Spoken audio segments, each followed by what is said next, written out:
I spent my childhood on a farm, nestled deep in the rural countryside, far removed from the conveniences of modern life. This was a time before electricity reached our remote area, leaving us reliant on oil lamps and the soft glow of the moon to light our nights. The world around us was a tapestry of shadows and whispers, where every rustle in the bushes and every flicker of light carried a hint of the unknown. The people of the countryside, my family included, had a unique relationship with the supernatural. It was a mix of respect, fear, and a silent agreement to coexist without acknowledgement. The general belief was that if you didn't give it attention, it wouldn't give you trouble. This conscious blindness, as I came to understand it, was a coping mechanism deeply ingrained in the rural psyche. It was an unspoken rule. Don't talk about what you might have seen, and certainly don't panic. Just carry on, as if nothing was out of the ordinary. This attitude was more than just superstition. It was a survival tactic. In a place where nightfall brought impenetrable darkness and eerie stillness, acknowledging every strange occurrence could drive one to madness. So, we learned to live with the occasional unexplained phenomena, brushing them off as tricks of the light or overactive imaginations. My family, like our neighbors, followed this unwritten code. We heard the stories, the whispers of ghostly apparitions in the fields, strange lights in the woods, and eerie sounds that defied explanation. Yet these tales were shared in hushed tones, often prefaced with a dismissive wave of the hand, as if speaking of them too openly might summon the very things we feared. Growing up in this environment shaped my perception of the world. I learned to blend a healthy skepticism with an open mind, to question what I saw while also understanding that some things were beyond explanation. It was a delicate balance between acknowledging the mysteries of our surroundings and maintaining a sense of normalcy. This background is essential to understanding the peculiar events that unfolded one dark, moonless night, a night that began like any other, but quickly turned into an unforgettable encounter with the unknown. It was a night when the rural creed of conscious blindness was put to the ultimate test, challenging everything I thought I knew about our tranquil, shadow-filled world. Among the myriad of characters that populated my rural childhood, one of the most memorable was Lobo, the neighbor's dog. Lobo was not just any dog. He was a massive black and furry creature that bore an uncanny resemblance to a wolf. His size alone was enough to make an impression, but it was his gentle demeanor that truly defined him. Despite his formidable appearance, Lobo was the epitome of a gentle giant. His eyes held a playful glint, and he had a remarkable patience that endeared him to everyone in the community. Lobo's presence was a common sight across the various farms and homesteads. He had a freedom that few pets ever experience, roaming the open fields and woods at will.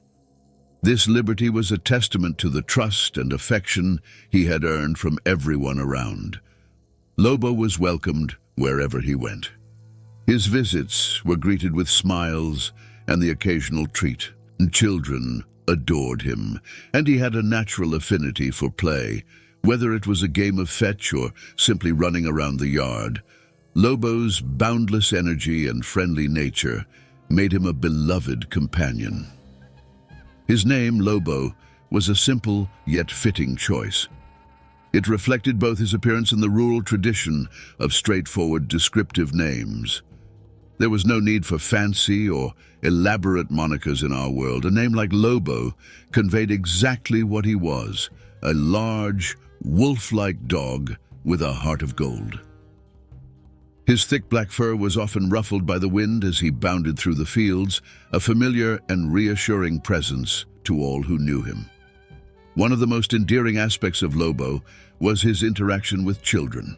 Despite his size, he was incredibly gentle, allowing even the smallest of us to clamber over him, pull his ears, and tug at his fur. He never snapped or growled, responding to our antics with a patient sigh or a playful nudge. This gentle behavior only cemented his place in our hearts, transforming him from a mere pet to a cherished member of our extended community. Lobo's daily wanderings brought him to our farm often, and we considered him as much our dog as the neighbors. His presence was a comforting constant in our lives, a black-furred guardian of sorts who watched over us as we played and explored the countryside. His visits were marked by joyous yelps and excited barks as he bounded toward us, ready for whatever adventure lay ahead. This bond we shared with Lobo made what happened that fateful night even more unsettling. Knowing him as a creature of such warmth and friendliness made the transformation we witnessed all the more disturbing. It was as if a familiar and trusted guardian had suddenly become a stranger, casting a shadow over the innocent world we had known. The memory of Lobo, the playful and gentle giant, was forever altered by the events that unfolded under the cover of night, leaving us with questions that would haunt us for years to come. It was a typical day in my rural childhood, one that began like any other. I returned home from school, my bag slung over my shoulder, eager to drop it off and head outside to play. Our home was a simple, sturdy farmhouse that had withstood many seasons. Its wooden walls and tin roof were familiar, comforting sights. As I stepped inside, I noticed the house was empty and quiet save for the usual creaks and groans of old timber. On the kitchen table, I found a note from my parents, written in my mother's neat handwriting. They had gone to town for supplies and would be back later in the evening. Until then, I was to stay at a friend's farm nearby. This wasn't unusual. Our close-knit community often looked out for each other's children. I knew the way to my friend's house like the back of my hand, the path winding through fields and past the occasional copse of trees. It was a short walk, but one that I always enjoyed. There was something about the open air and the rustle of leaves that felt liberating, a small adventure in the everyday routine. As I approached my friend's farmhouse, I could already hear the distant sounds of laughter and play, a stark contrast to the silence of my own home. Upon arriving, I was greeted warmly by my friend and his family. Their home, much like ours, was a place of warmth and hospitality. We spent the afternoon running through the fields, climbing trees, and playing games. Lobo, ever the playful companion, joined in our fun. His presence was a reassuring constant, his boundless energy a match for our own youthful exuberance. Time seemed to fly by as the sun began its slow descent, painting the sky with hues of orange and pink. As dusk approached, we returned to the house, our faces flushed from exertion and our minds buzzing with the excitement of the day's activities. The transition from the bright, sunlit outdoors to the dim interior of the farmhouse was stark. The soft glow of oil lamps illuminated the kitchen, casting long shadows on the walls. The scent of dinner being prepared filled the air, a comforting reminder of the simple pleasures of rural life. We settled in the living area, chatting and laughing, our playful energy slowly giving way to a more subdued, reflective mood as nightfall approached. In the countryside, night descends swiftly and with a finality that is hard to describe to those accustomed to city lights. Without the moon and stars, the darkness was almost absolute, a thick blanket that seemed to swallow everything beyond the immediate circle of lamplight. The familiar sounds of the day gave way to the eerie stillness of the night, punctuated only by the occasional hoot of an owl or the distant howl of a coyote. We gathered on the porch, the lamp casting a warm, flickering light around us, a small island of brightness in an ocean of darkness. The absence of electricity meant that we relied on the natural rhythms of day and night, and the encroaching darkness signaled the end of our outdoor activities.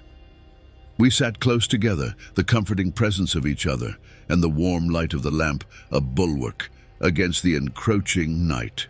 The stillness was almost palpable, a quiet that was both soothing and, in its own way, a little unsettling. It was in this setting, under the protective glow of the lamp, that our peaceful evening took an unexpected and chilling turn. As night fell, the transformation of our surroundings was profound. In the rural countryside, the absence of artificial light made the onset of darkness complete and absolute. Without the moon's glow, the night was a vast, impenetrable void. A stark contrast to the vibrant life we had experienced just hours before. The familiar landscape of fields, trees, and distant hills disappeared into the blackness, replaced by a world defined only by the faint, flickering light of our oil lamp. We huddled close on the porch, the warm glow of the lamp casting dancing shadows around us. The lamp's light was our sole connection to the visible world, a small circle of safety amid the encroaching darkness. Beyond its reach, everything was swallowed by the night, an infinite abyss that seemed to breathe and shift with a life of its own. The stillness was almost eerie, broken only by the occasional creak of the wooden porch or the distant call of a night bird. The night air was cool, carrying with it the scent of earth and foliage, the sounds of the day, chirping birds, rustling leaves, and the hum of insects had faded, replaced by an almost oppressive silence. It was as if the world itself was holding its breath, waiting for something unseen and unknown. The darkness seemed to amplify every small sound, the crunch of gravel underfoot, the rustle of leaves in the breeze, the distant bark of a dog. Inside, the house was a sanctuary of warmth and light.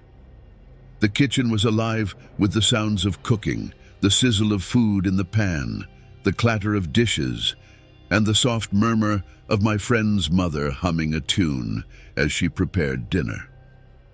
The aroma of cooking filled the air, a comforting reminder of the ordinary amidst the extraordinary night. We stayed close to the house, unwilling to venture beyond the protective circle of light cast by the lamp.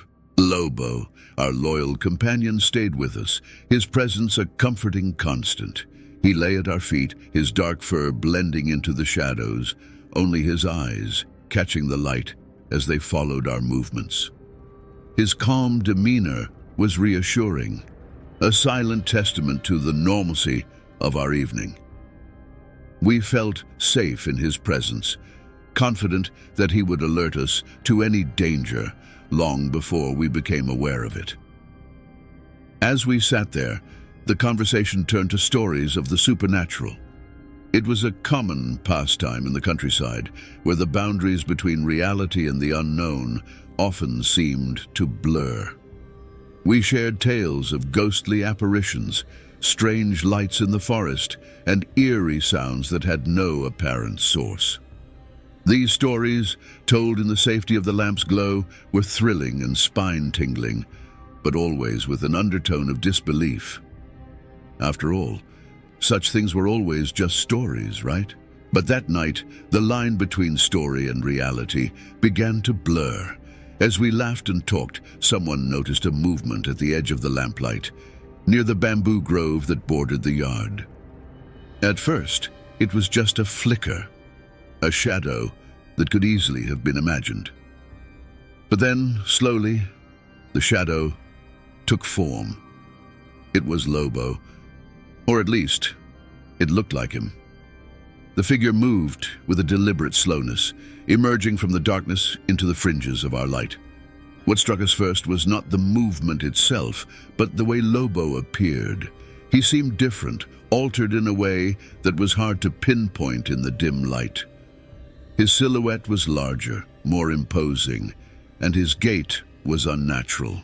His legs, especially the hind ones, seemed disproportionately long, giving him a hunched, almost grotesque appearance.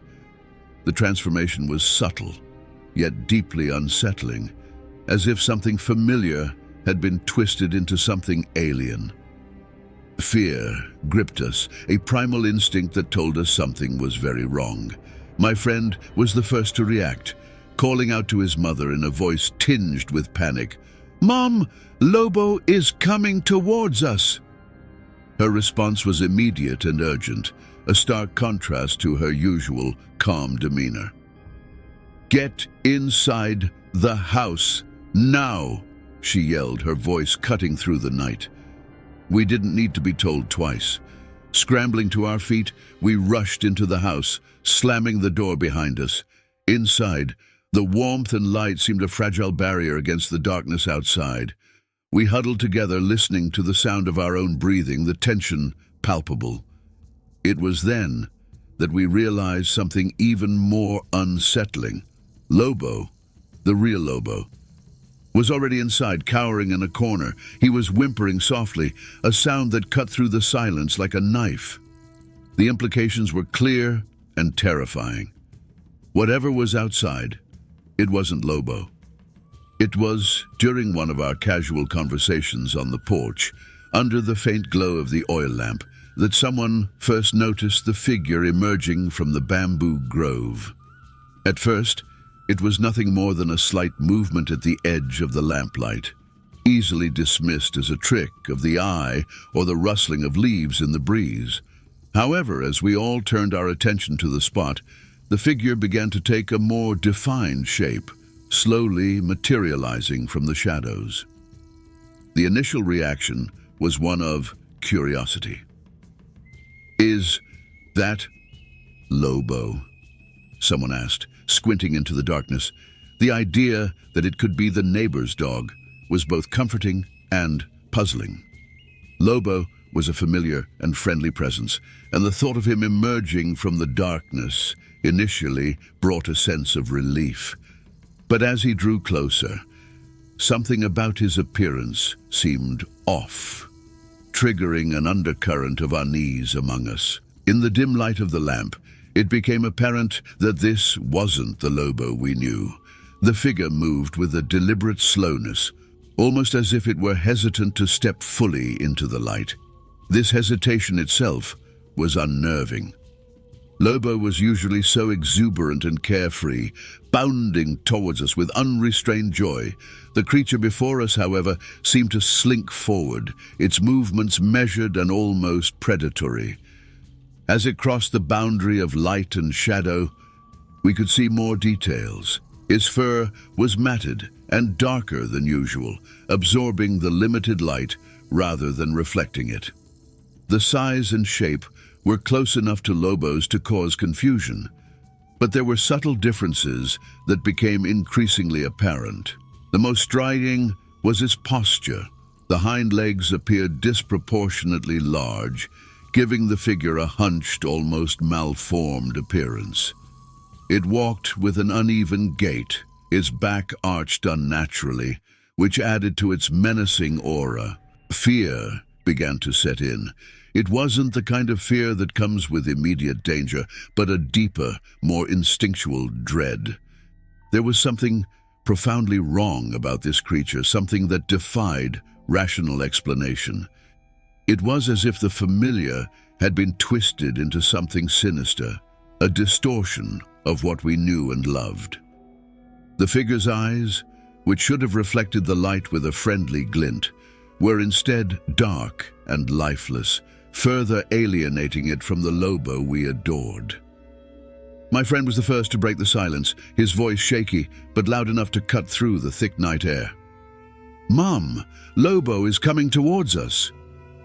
His words hung in the air for a moment, met with an immediate and intense reaction from his mother.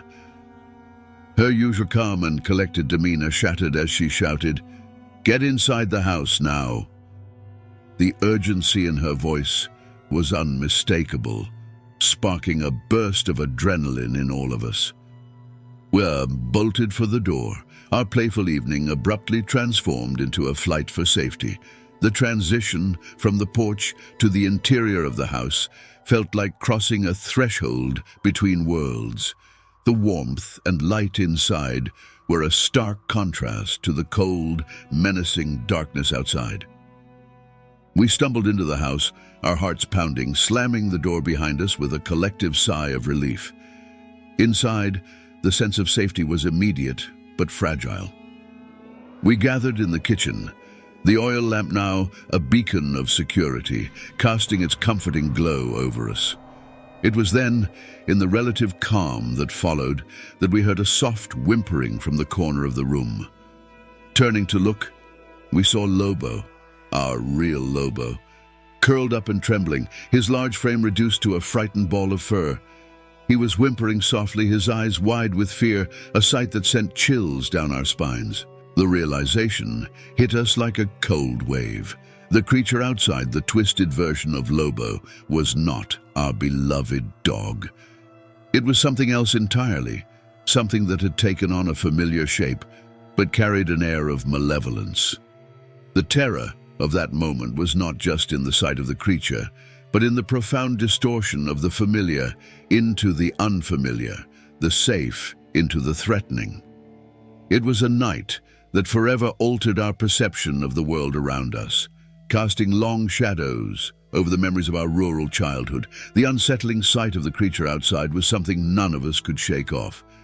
It stood there, partially illuminated by the faint glow of the lamp, its form grotesquely distorted.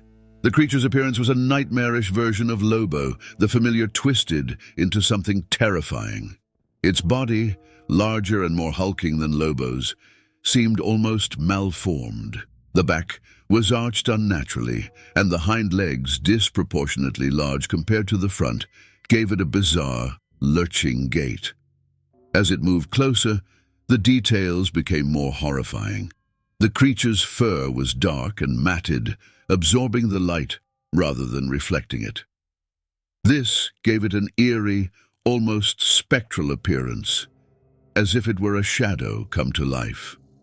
Its eyes, usually bright and friendly, were now dark and hollow, devoid of the warmth that characterized Lobo.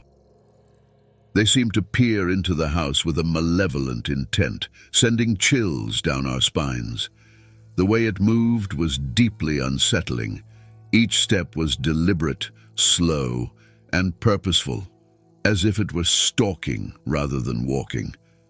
There was an unnatural fluidity to its movements, a predatory grace that was completely at odds with Lobo's usual playful and bumbling demeanor. It was as if the creature was mimicking Lobo, but in a twisted, corrupted manner, adding to the growing sense of dread among us. Inside the house, the atmosphere was thick with fear. We watched in horrified silence as the creature approached the edge of the light, its form becoming clearer, yet more disturbing with each passing second. My friend's mother, who had been busy in the kitchen, now stood frozen, her face pale and eyes wide with fear. The usually comforting and safe environment of the kitchen felt stifling and vulnerable against the unknown horror outside. The creature stopped just at the periphery of the light, its dark form partially obscured by the shadows. It was close enough that we could see the twitch of its muscles, the rise and fall of its breath, but the darkness seemed to cling to it, obscuring full details. This proximity only heightened our fear, as it felt like a tangible threat lingering just outside our sanctuary of light. In a desperate attempt to protect us, my friend's mother grabbed a heavy wooden chair, positioning it as a makeshift barrier between us and the door. Her voice, usually calm and reassuring, was now strained and urgent as she instructed us to stay back and remain quiet. The air was thick with tension, every creak of the floorboards and rustle of the wind outside amplifying our anxiety. Lobo, the real Lobo, continued to whimper in the corner, his body trembling uncontrollably. His fear was palpable and contagious, reinforcing the terror of the situation. Seeing him, usually so brave and protective, reduced to a quivering mess, made the horror of the creature outside even more profound. It was clear that whatever this thing was, it was not just a twisted imitation of Lobo, but something far more sinister and threatening. As we stood there, hearts pounding, the creature outside began to emit a low, guttural growl. The sound was deep and resonant, reverberating through the night and into our bones. It was a sound that spoke of primal fear, a warning, and a threat all rolled into one. The growl grew louder, more menacing as the creature seemed to test the boundaries of our courage and resolve. The growling continued for what felt like an eternity, a dark symphony of dread that kept us rooted in place, too scared to move, too terrified to look away. The creature's presence was an overwhelming force, a malevolent entity that had shattered the peace of our evening and replaced it with unrelenting terror. Every second stretched out painfully, our collective breaths held as we waited for whatever would come next. In those moments of profound fear, the reality of our situation settled in. We were not just facing a twisted version of Lobo, but an entity that defied explanation, something that belonged to the shadows and thrived on fear. The creature's transformation from the familiar to the horrifying was complete, and we were left to confront the nightmare that had stepped out from the dark recesses of the rural night. The tension inside the house was unbearable as the creature's growl reverberated through the walls, each low rumble causing us to flinch. My friend's mother, gripping the back of the wooden chair, glanced at us with eyes wide with fear and determination. "Stay behind me," she whispered, her voice trembling yet firm. We huddled together, seeking comfort and safety in our shared terror as she slowly backed us further into the house. The creature outside continued to emit its menacing growl, its dark form barely visible through the small windows. Every flicker of the lamp seemed to make its presence loom larger, casting ominous shadows that danced on the walls. The only sounds inside were our rapid breaths and Lobo's soft whimpering. The air was thick with fear and uncertainty, each second stretching into an eternity as we waited for whatever would happen next.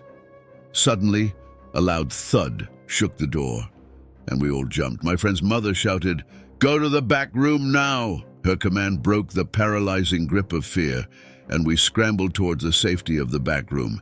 It was a small, cramped space filled with old furniture and storage boxes, but it felt like a fortress compared to the vulnerability of the kitchen. We barricaded ourselves inside, using whatever we could find to block the door. In the dim light, we huddled together, our hearts pounding and our bodies shaking. The sounds from the front of the house were muffled but unmistakable. The growling, the scratching at the door, and occasional thuds that hinted at the creature's attempts to get in. Each noise sent waves of fear through us, making it hard to think or breathe. My friend's mother stood guard at the door, listening intently for any signs of breach. Minutes felt like hours as we waited, each moment fraught with tension. The creature's persistence outside was relentless, but it seemed unable or unwilling to enter the house fully. Perhaps it was deterred by the light, or by the sheer force of our collective will to remain safe. Whatever the reason, its growls and scratching eventually began to fade, leaving us in a tense silence, punctuated only by our rapid breathing and Lobo's continued whimpering. After what felt like an eternity, my friend's mother cautiously approached the window, peeking through the small crack between the curtains. The night outside was as dark and impenetrable as ever, but the creature seemed to have retreated into the shadows. She motioned for us to stay quiet, her eyes scanning the yard for any sign of movement. The silence was deafening, each creak of the house amplified by our heightened senses. Eventually, the oppressive quiet began to feel less threatening, and we dared to hope that the creature had truly gone. My friend's mother slowly unbarred the door, opening it just enough to peer out into the hallway. She moved with the caution of someone who knew that danger could still be lurking, but her movements were also deliberate and determined. We followed her lead, our steps tentative and our breaths held. The kitchen was as we had left it, the oil lamp still casting its warm glow over the room. The door to the porch remained closed, though it bore the marks of the creature's attempts to get in, scratches and dents that would forever remind us of this night. My friend's mother quickly checked the windows and doors, ensuring everything was secure before turning her attention to us. "We're safe now," she said, her voice filled with relief and exhaustion.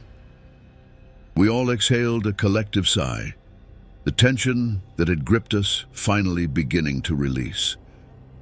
The immediate threat was gone, but the memory of the creature and its terrifying presence lingered in our minds, a dark shadow over what had once been a peaceful evening. As the adrenaline began to wear off, we sank into the nearest chairs, our bodies shaking with the after-effects of fear. Lobo, still trembling, moved closer to us, seeking comfort and offering it in return. We stroked his fur, the familiar texture grounding us in the reality that we were safe, at least for now. The night outside remained dark and silent, but inside, the warmth and light of the oil lamp felt like a shield against the unknown. We sat together, talking in hushed tones, trying to make sense of what we had seen and experienced. The creature's appearance and behavior were unlike anything we had ever encountered, and its transformation from the familiar form of Lobo to a twisted, nightmarish version was deeply unsettling. As the night wore on, exhaustion began to take its toll, and we eventually drifted into a restless sleep, huddled together in the safety of the house. The events of the evening replayed in our minds, a haunting reminder of the thin veil between the known and the unknown, the familiar and the terrifying. The encounter with the creature had changed us, leaving an indelible mark on our memories and a story that we would carry with us for the rest of our lives. The first light of dawn brought a sense of relief and exhaustion to our household. The darkness, which had seemed so oppressive and filled with unseen terrors, gradually gave way to the soft, welcoming hues of morning. The familiar sounds of the countryside began to stir, the chirping of birds, the rustle of leaves, and the distant lowing of cattle. It was as if the world was slowly waking up from a nightmare, and with it, so were we. We emerged from our makeshift sanctuary in the back room, our bodies stiff and our minds foggy from the restless night.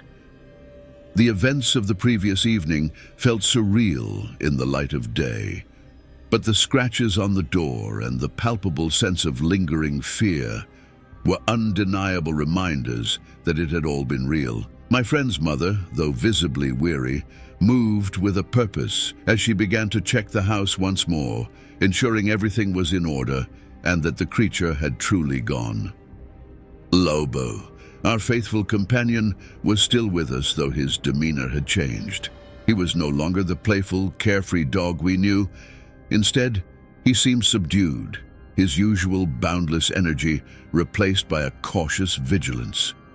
He stayed close to us, his eyes scanning the surroundings, as if expecting the creature to return at any moment. His presence, though altered, was a comforting constant amid the uncertainty. As the morning progressed, word of our encounter spread quickly through the rural community. Neighbors came by to check on us, their faces etched with concern and curiosity. We recounted the events of the night, describing the creature that had taken on Lobo's form, but with a terrifying twist. Their reactions were a mix of disbelief and unease, as if they too felt the fragile boundary between the known and the unknown had been breached. One of the older neighbors, a man with a wealth of stories about the supernatural, listened intently to our account. His expression was grave, as he spoke of similar tales he had heard over the years, stories of shapeshifters and malevolent spirits that could take on the form of familiar animals or even people. He warned us that such entities thrived on fear and confusion, using their distorted forms to unsettle and terrorize. This explanation, though unsettling, offered a semblance of understanding to what we had experienced. It was as if the creature had preyed on our affection for Lobo, using his form to gain entry into our world and disrupt our sense of safety. The older neighbor's words resonated with the unease we had felt, giving a name and a reason to the otherwise inexplicable encounter. Throughout the day, we took steps to fortify our home, adding extra locks to the doors and reinforcing the windows. My friend's mother hung protective charms around the house, small tokens of belief in the power of good to ward off evil. These actions, though rooted in old superstitions, brought a measure of comfort and security. It was a way to reclaim our space, to assert that we would not be easily frightened away by the unknown. As the sun climbed higher, the terror of the night began to recede, replaced by a cautious optimism. We ventured outside, though never straying far from the house. The familiar surroundings of the farm, bathed in daylight, felt safer, more grounded. The bamboo grove, which had been the source of so much fear, now seemed innocuous, its shadows less threatening under the bright sun. Despite the return to normalcy, the memory of the creature lingered. It was a shared experience that bonded us, a story that would be retold countless times with varying degrees of embellishment. Each retelling served as both a warning and a testament to the strength we had found in the face of fear. It was a reminder that while the unknown could be terrifying, we had faced it together and emerged stronger. In the days and weeks that followed, Lobo gradually returned to his old self. Though he remained more cautious, especially at night, we too adapted, our senses attuned to the subtle changes in our environment, always alert for any sign of the creature's return. The encounter had left its mark, a scar that would fade with time but never fully disappear. The rural nights, once a backdrop to our carefree adventures, now held an air of mystery and potential danger. The line between the ordinary and the extraordinary had been blurred, leaving us more aware of the unseen forces that might lurk in the shadows. Yet, despite the fear, there was also a renewed appreciation for the bonds of family and community, the strength we found in each other's presence. In the end, the encounter with the creature became a defining moment of our childhoods, a story that encapsulated the mystery and wonder of growing up in the countryside. It was a reminder that the world was vast and filled with unknowns, but that we were never truly alone in facing them. The memory of that night, with its blend of terror and camaraderie, would stay with us, a testament to the resilience of the human spirit in the face of the inexplicable.